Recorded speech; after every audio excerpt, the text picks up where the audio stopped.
તો ગીર સોમનાથ જિલ્લાના કોડીનાર એસટી વર્કશોપમાં કાર્ય સમય દરમિયાન સત્યનારાયણ કથાનું ધાર્મિક આયોજન કરવામાં આવ્યું હતું, જેમાં ભારત જનવિજ્ઞાન જાથાએ આવેદનપત્ર દ્વારા આવા કાર્યક્રમો ઉપર વાંધો ઉઠાવ્યો હતો। ત્યારે અધિકારીઓએ કથા તથા જમણવાર રદ કરવા પડ્યા હતા।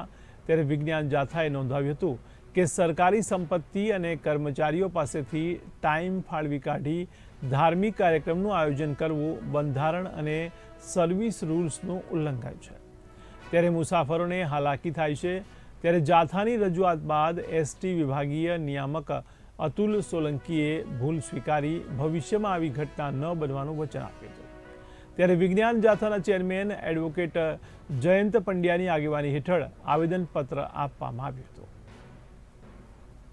ગીર સોમનાથ જિલ્લાના કોડીનાર એસટી ડિવિઝનના વર્કશોપની અંદર આજે ખાસ કરીને સત્યનારાયણ કથાનું આયોજન કરવામાં આવેલું હતું।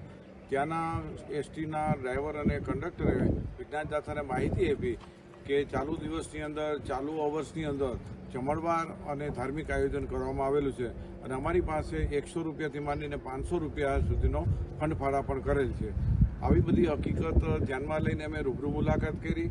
અમરેલી વિભાગીય ડિવિઝનના મુખ્ય અધિકારી એમને આવેદનપત્ર આપ્યું અને એમને સ્વીકાર્યું પણ ખરું કે આ જે ધાર્મિક આયોજન છે એ વ્યક્તિગત આસ્થાનો વિષય છે અને જાહેર પબ્લિકના કામમાં અમે જોયું ત્યારે દરેક એસટીની બસોના કંડક્ટર ડ્રાઈવર ત્યાં ખાસ કરીને દર્શનાર્થ કરવા માટે તૈયારી કરવા માટે દરેક બસમાંથી 15-20 મિનિટ મોડા જતા હતા, ઉપાડતા હતા।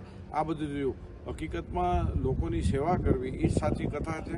અમે વિજ્ઞાન જાથા છે, અમારો કોઈ પણ સાથે કોઈ પણ અમને અમારી બધા સાથે લાગણી પડેલી છે, પરંતુ અને કર્મકાંડ ક્રિયાકાંડનો અમને જરા પણ વિરોધ નથી, પરંતુ જે ચાલુ અવર્સ દરમિયાન ચાલુ સમય દરમિયાન આવી ધાર્મિક આયોજન થાય એનો સદૈવ વિરોધ છે।